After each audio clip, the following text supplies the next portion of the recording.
We have a software crisis. There's just no time to wait. If you don't have that sense of urgency, we're not going to accomplish what we need to do. You can build the most advanced equipment, you can produce it at the largest scale possible, but if you can't get it where it's needed, when it's needed, it doesn't exist. There's always been collective defense, but not necessarily collective logistics. Any one nation can't do it alone. Whatever we're modernizing now, this is not going to be the last update. Software is never complete. Software is moving incredibly fast. The best type of war you fight is one that you don't have to fight at all. The probability is very high that the next few decades are going to be a bit more dynamic and uncertain than the last 2 decades were.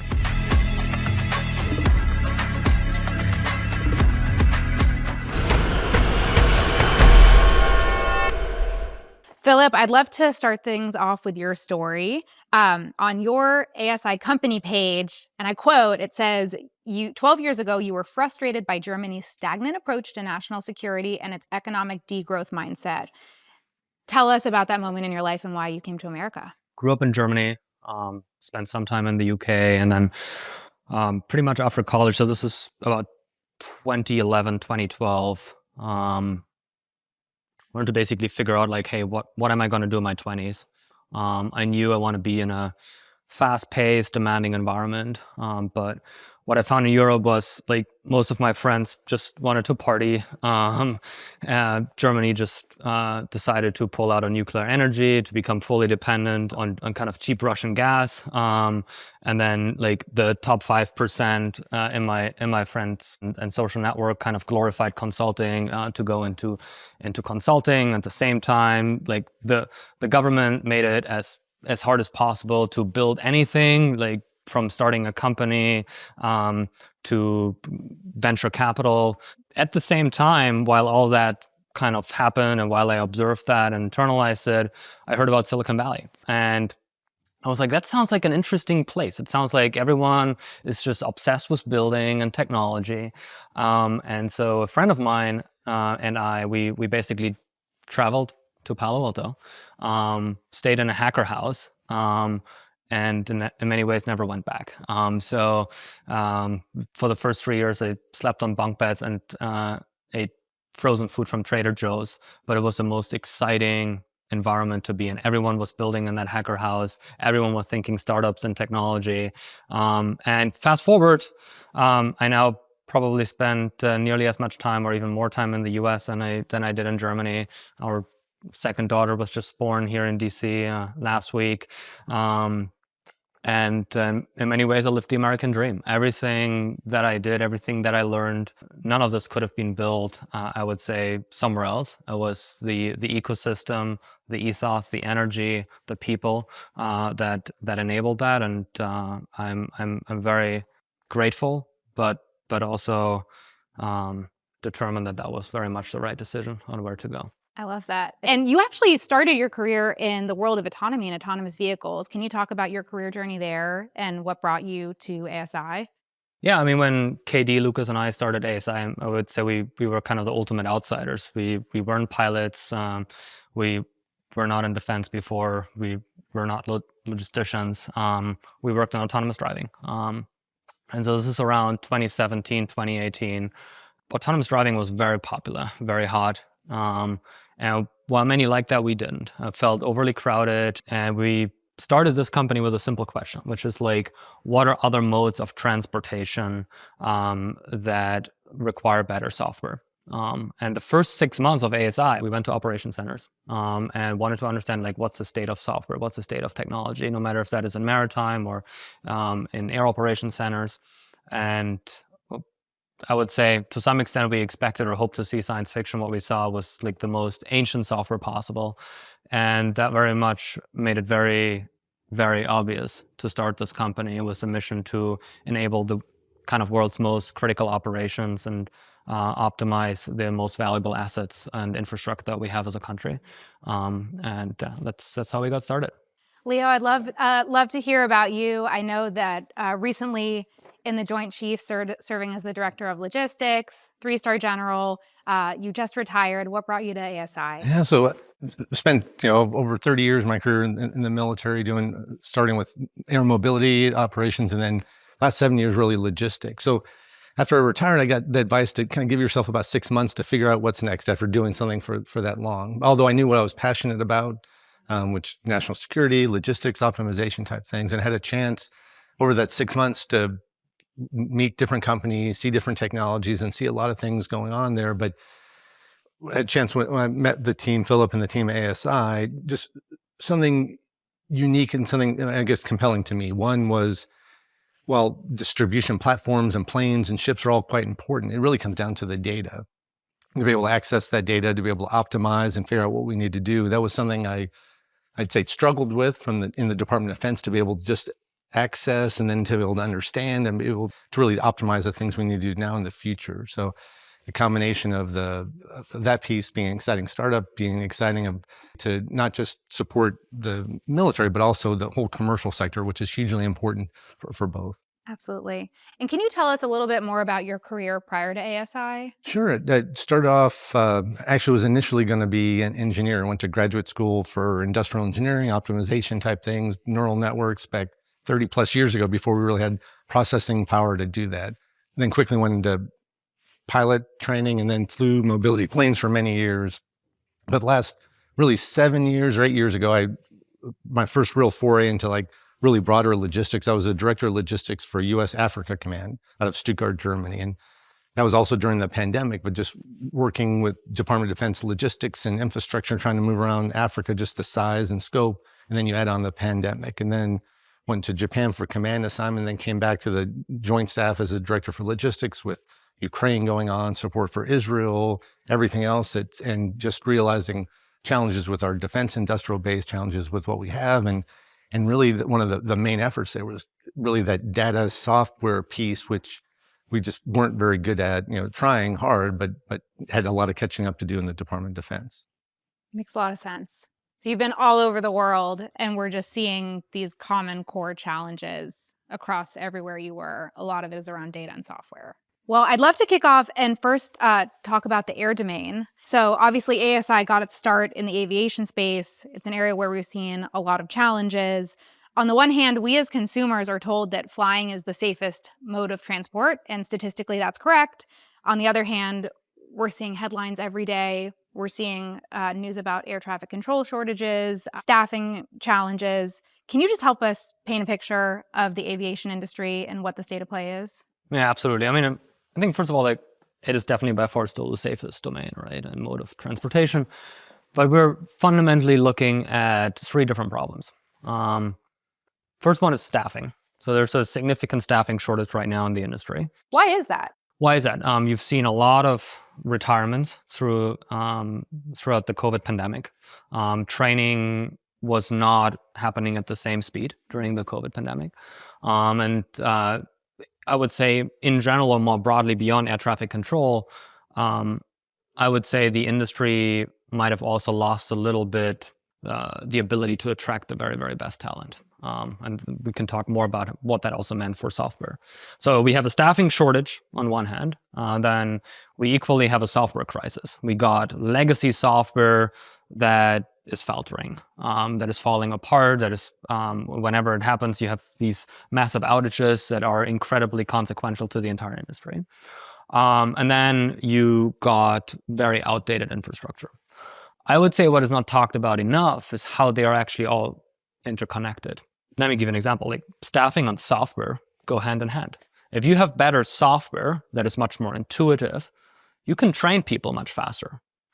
Even more, if you have software that is supporting the operator, that operator is a lot more productive. You're minimizing workload. If you don't have to do 10,000 clicks, but just a few, or you have AI that is assisting you in your decision making, you can be just much, much more productive. And then even more, that is leading to kind of second order consequence. If you're increasing productivity, that means you can actually pay people more, right? And that means more people want to operate or work in the field. And so I think what is not considered enough is like how staffing and infrastructure are fundamentally actually software problems. You can't separate these three areas and look at them in a kind of an isolated way. software is eating the world, and that is very much true for this domain.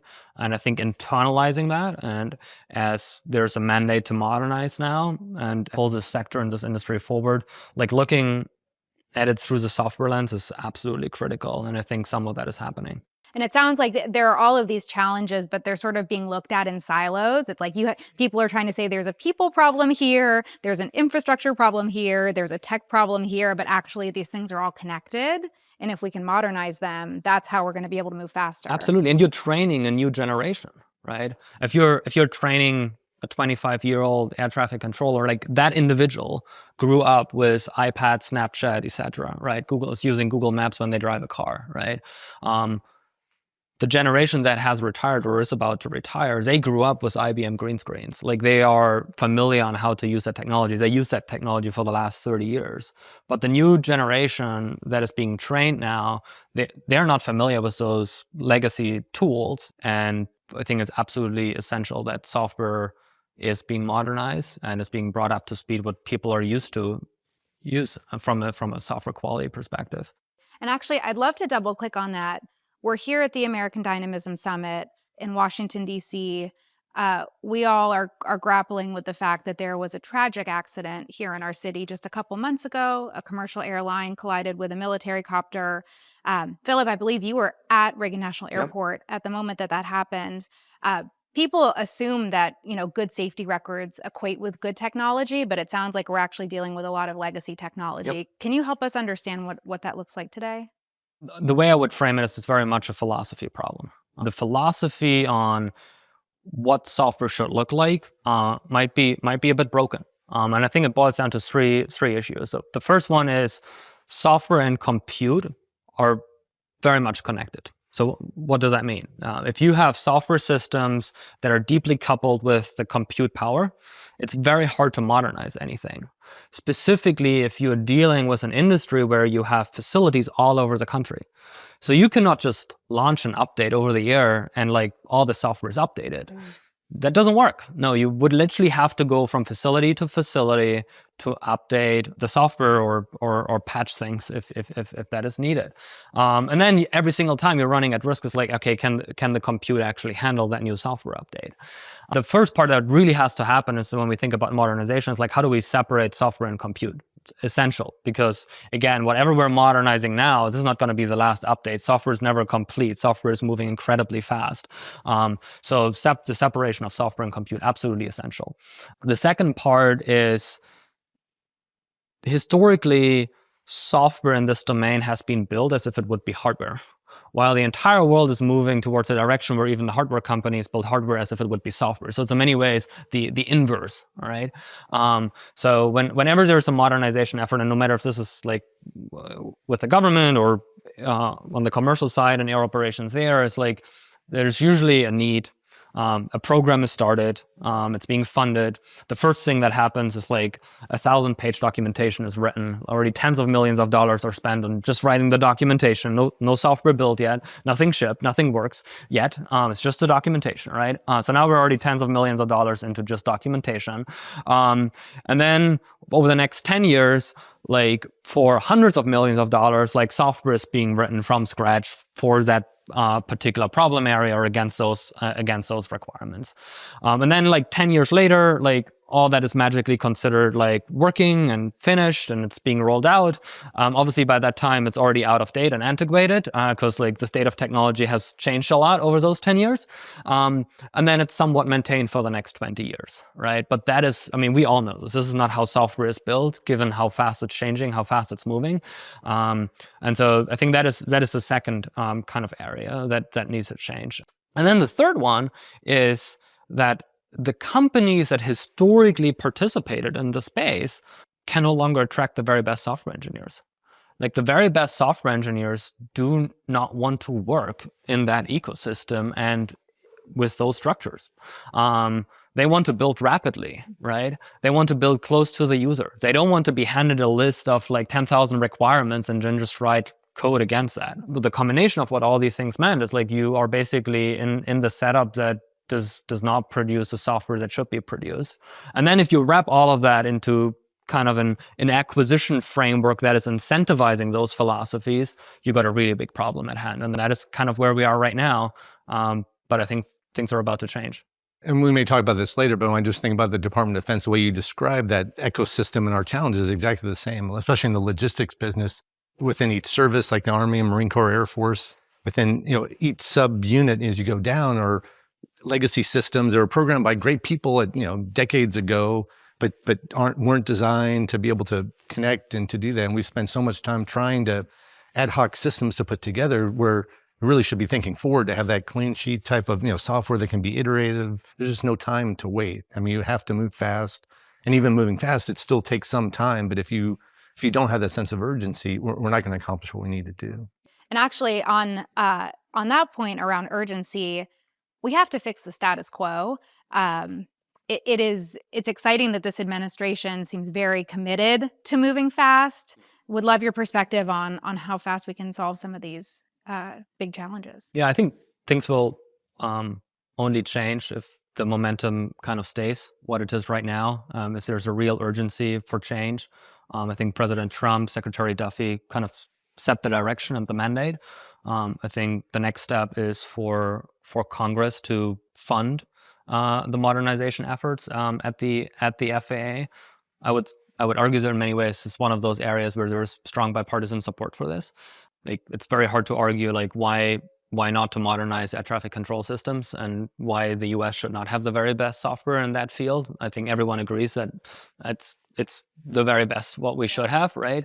But then I would say at the same time, it's important that the guidelines are put in place on how to spend that money and how to not repeat the same mistakes from the past.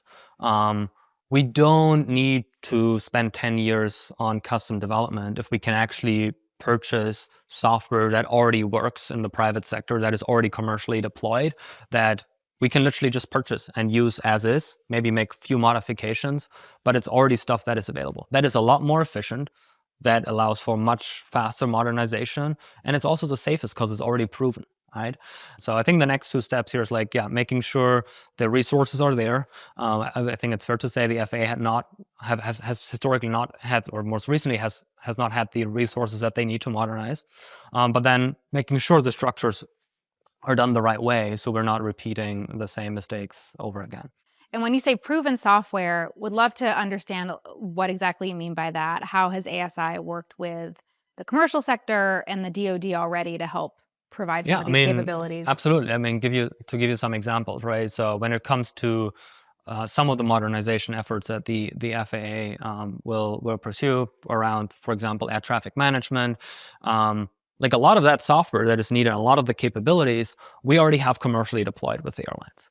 Right. In many ways, a lot of the airlines are advocating they would love the FAA to use this type of software, and so that is a great example. So instead of building that capability from scratch for hundreds of millions of dollars, and that's historically been the idea, right? Why not use something that already is deployed, that already is used by some of the largest airlines in the country? Why not use that? Because it already works. And that's the same has been true when we started working with the U.S. Air Force. The reason why we were able to deploy within a month and have seen our software being used in live operations was simply because it already worked in the commercial sector. It was already deployed there in kind of 24/7, 365 days a year type of fashion. But I think there are certain areas where dual use is a good idea, and there are certain areas where dual use is not a good idea. But when it comes to some of these industries where the private sector and the public sector have to collaborate very closely together, dual use is a phenomenally good idea. Not just because it's more efficient, but it also enables more collaboration. And when it comes to the National Airspace System, it's a system that is managed by the government, but it's used by the private sector, meaning the airlines.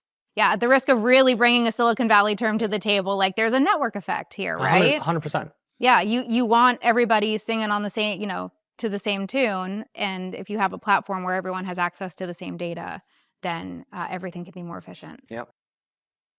Maybe just adding from my experience in the Department of Defense aspect, and maybe people don't realize, but day to day that the U.S. military uses commercial transport, whether it's trucking, rail, air, sea.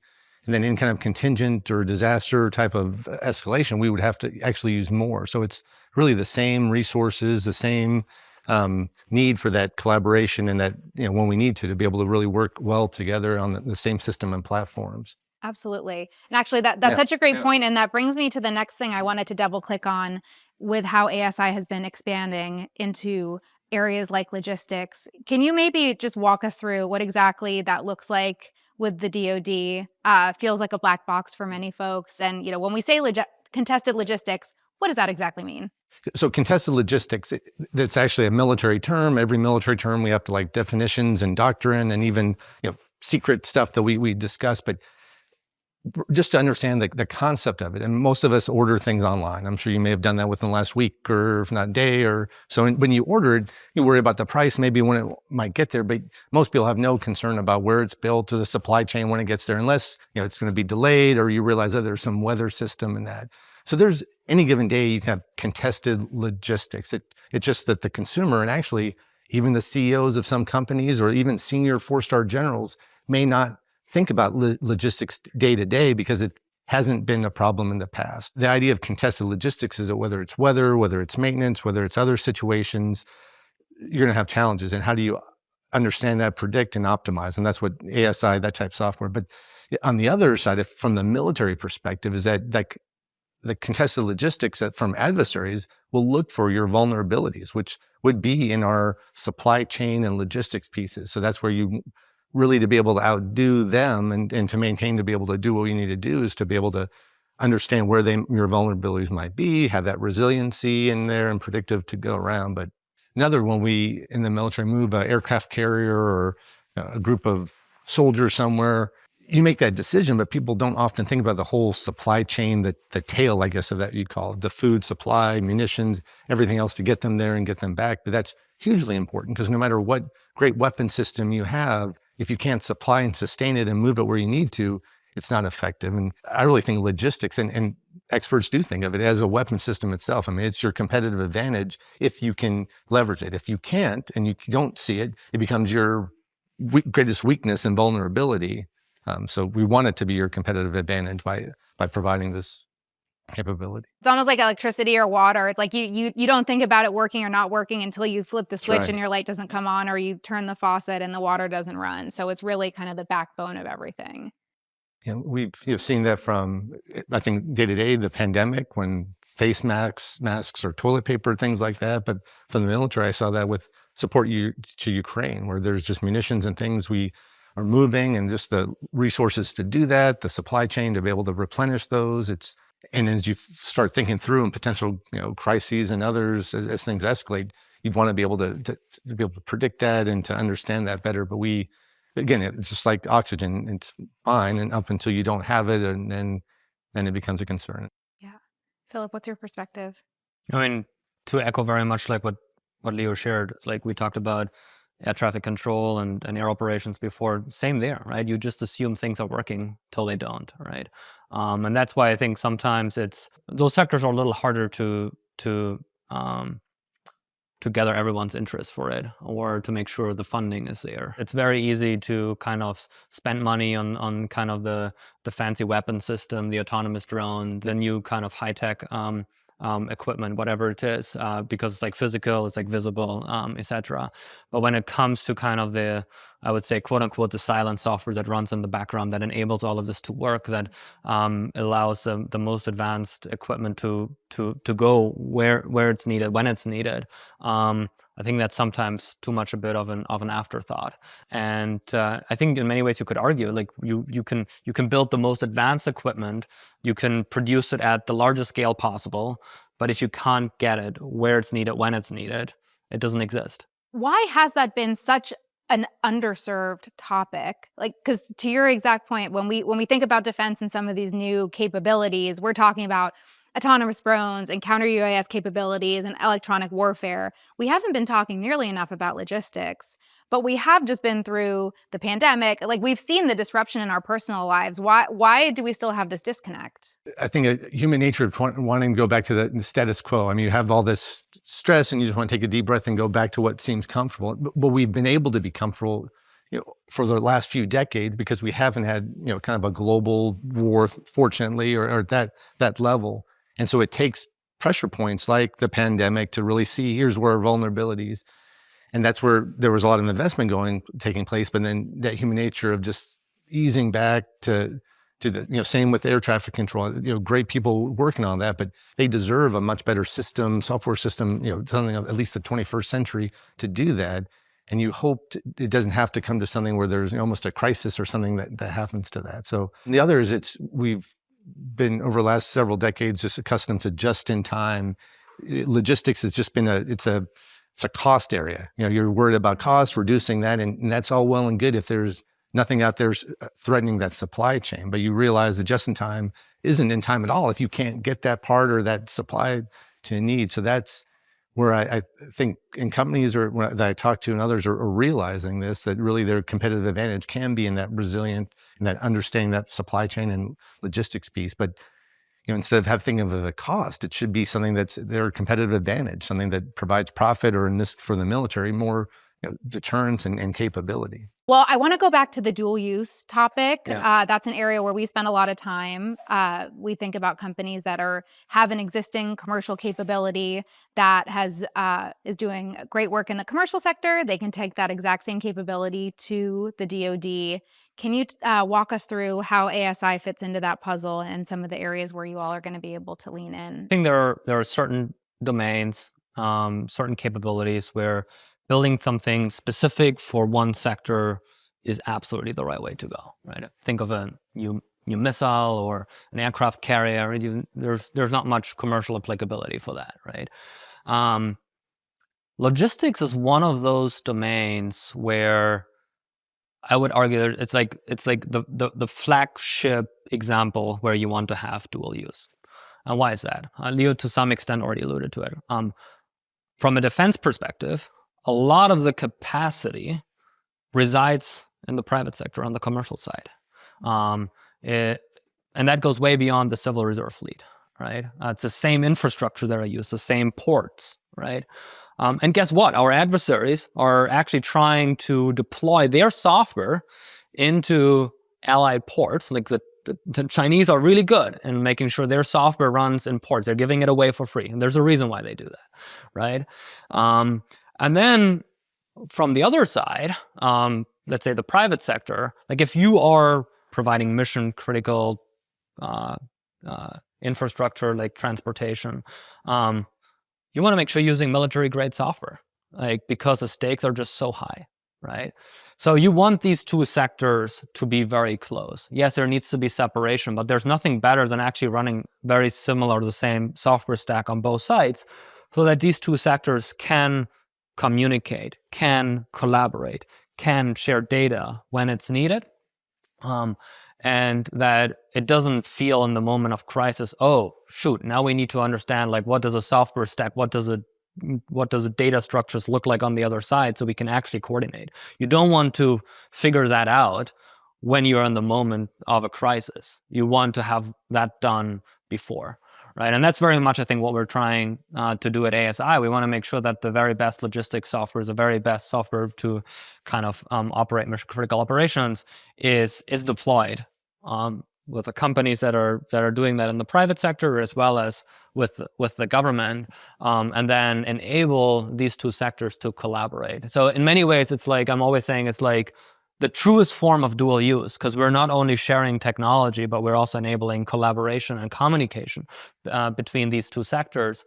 And I think then to some extent you can make the argument of like you want to use similar ideas or a similar mental model when it comes to the collaboration between the US and its allies, specifically on the side of military logistics, contested logistics. It is always about the integration with our allied partners.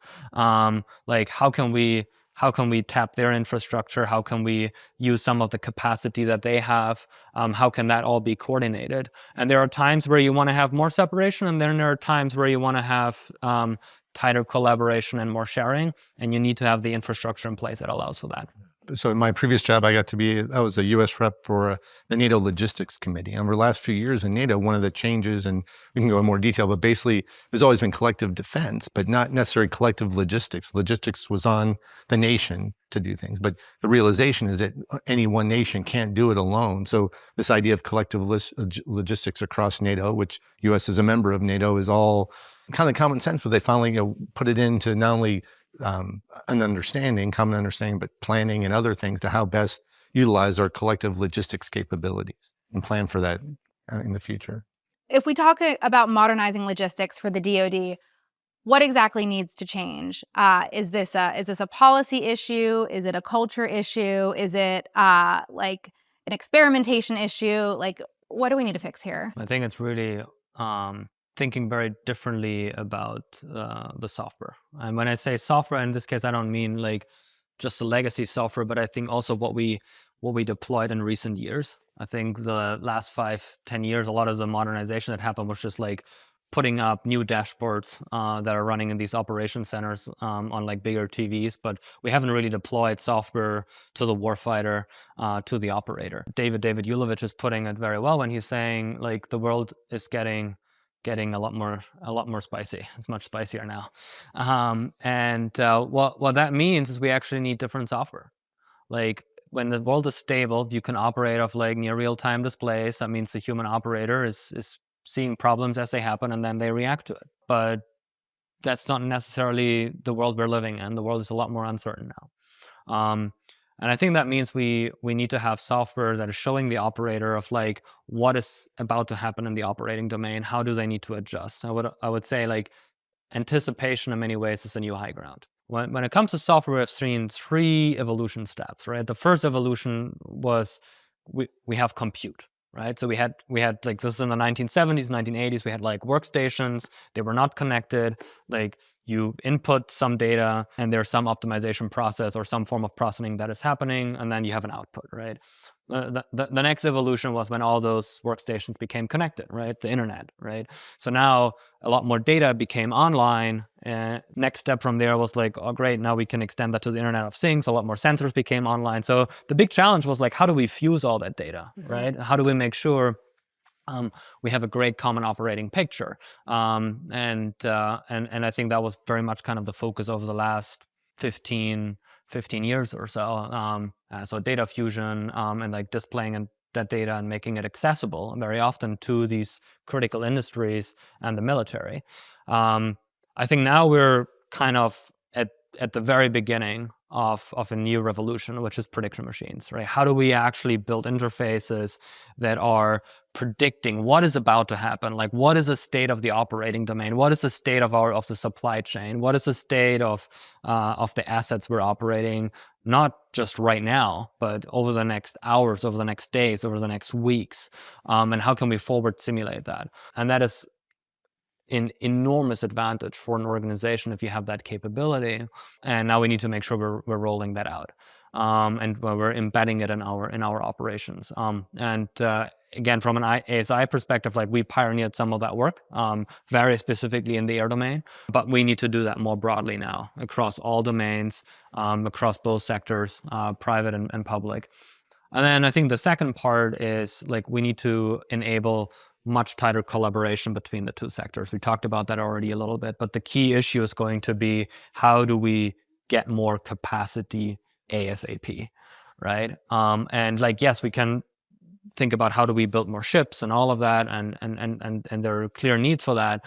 But again, all those things take time. But at the same time, there is already a lot of capacity within the Western Hemisphere between the U.S. and its partners and allies, as well as between the private and the public sector. Like, how do we enable collaboration, communication to make sure that capacity can be used and can be used effectively or efficiently?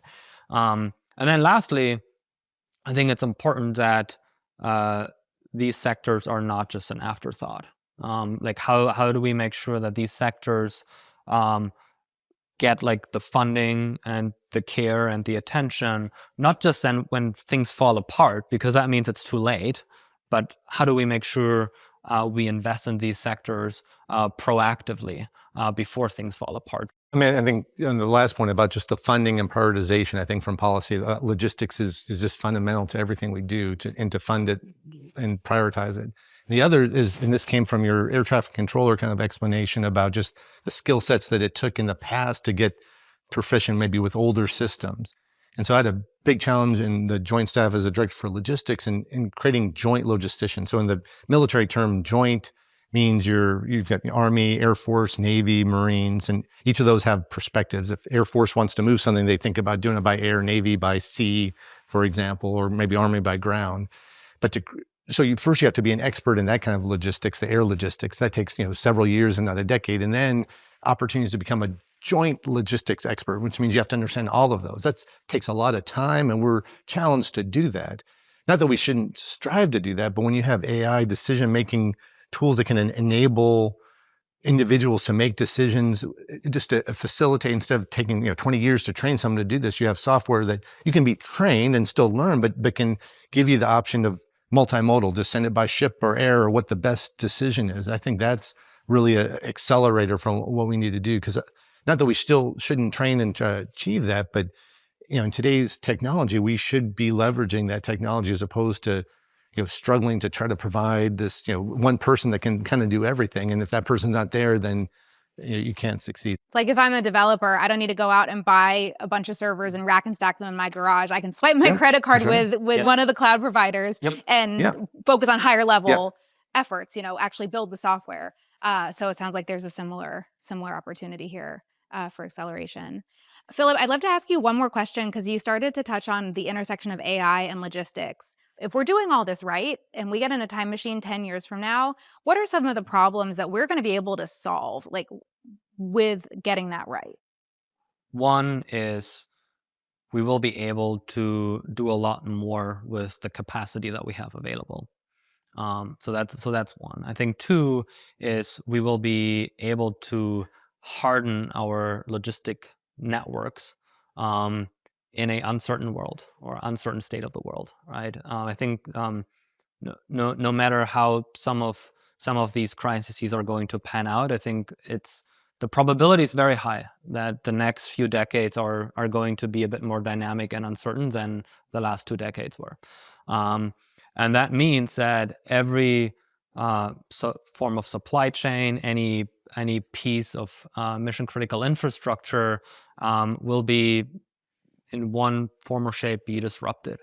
And how do we have software that allows us to very quickly reroute stuff so that the impact of that uncertainty doesn't impact the warfighter, doesn't impact us, the civilian infrastructure, because we have the software systems in place that are able to kind of balance that out and reroute things.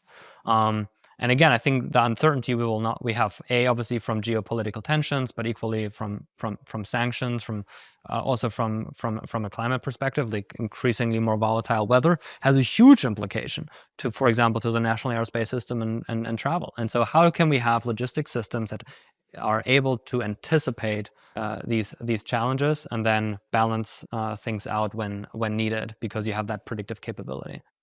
I think no one I know wants to fight a war, but we want to be able to prevent that. Phillip already kind of alluded to, no matter what ships and aircraft and high-tech weapons you have, if you can't sustain them, you can't move them where they need to be, the adversary knows that. Or even if you can move them where they need to be, but you can't keep them sustained to be able to, for any given amount of time, that doesn't provide that deterrence. And that's something fundamental that we've, I think, maybe not had to think about as a nation for many decades. But having that ability to do that, to provide that deterrence based on understanding and really fully taking advantage of the logistics capability, allows us to be stronger. And hopefully, fast forward 10 years from now, I can't tell you everything that will happen that time, but we will still be able to deter and make sure that it's a free and open world because of that. If we don't have that capability, it makes anything we do from the national security perspective that much harder. And I don't want it to be that much harder for our military men and women out there. What are the risks if we don't get this right? If we don't modernize, what's at stake? there should be a sense of urgency because there's no time. And there's a book out there called The 100-Year Marathon by Michael Pillsbury. Just some of the background, the premise of the book is that adversaries like China have been looking at our vulnerabilities in supply chains for quite some time. And in a marathon, even if Philip's much faster runner, but if I, start running today, he doesn't start till tomorrow, I probably will win. And this is where the sense of urgency to catch up with our risks, just lay that. But our risks lie in our ports, risks lie within our supply chain. You'll see news releases about hacking into water supply systems in places in Texas. And you're wondering, why is that all happening? And if you look at Sun Tzu, kind of ancient strategy, the best type of war you fight is one that you don't have to fight at all. And so if we just as a nation, we have been able to power project and do things from everywhere around the world. And it's been great for the United States to do that. And we have an amazing capability. But in this age of contested logistics with hypersonic missiles and cyber and space threats, our ability not just to operate abroad, but just to be able to leave our own ports and to be able to move rail and everything uncontested no longer exists. It probably hasn't existed for a few years or more. And so that's really where the risk is. So that's why the risk of not really taking action, not drastically updating your system to the way that cutting edge industry operates at. The Department of Defense with logistics has built a system 40 years ago and done minor, if any kind of updates to it. That's not the way we need to operate in the future. So I mean, also from a geography perspective, I mean, this stuff is so important, right? I mean, in many ways, the greatest asset for the U.S. is you've got a massive ocean to the west, you've got a massive ocean to the east, right? It's actually very, very hard for any adversary to attack the U.S. on its homeland, given you have the oceans, right? But at the same time, it's like, from a global power projection, we need to be able to overcome these like vast distances over the oceans, and that requires logistics, right? And our adversaries know that, and like their strategies are very much like, okay, how do we kind of cripple key logistic infrastructure, no matter if it's in the homeland or with allies and partners, to make sure the U.S. is limited in its capability to make sure the equipment can go where it's needed, when it's needed, right? And that requires software as much as a physical infrastructure to allow that we maintain the ability to project power globally. Just some tangible examples, because actually things have already happened. You look back to the Colonial Pipeline. For those here in the East Coast, couldn't get gas for quite some time. You look at the Suez Canal back in 2021, you had a ship that was trying to parallel park, got stuck there for 6 days, just the billions almost of dollars of trade that were affected by that. Those are things that had different reasons to do it, no nefarious actions in particular, but you could just imagine those vulnerabilities that we have, and you just can't stop if we're at some crisis. You're going to have to be able to overcome that. And that's why this predictive logistics capability, AI enabled, is a way that we would have to go to be able to look and think and to come up with solutions. So I think that's so key. And then how do we understand the threat profile for every single node in the system, right? How do we understand the threats that that might impact key infrastructure, right? I mean, we see a lot how underwater sea cables are being attacked, right? Like every key node in the system is a vulnerability, and like how do we make sure we have the technology in place to detect any threats, no matter in what form or shape they're coming, and then how do we quickly counter that by relying on other nodes more than maybe particular nodes that are impacted in their capacity and efficiency.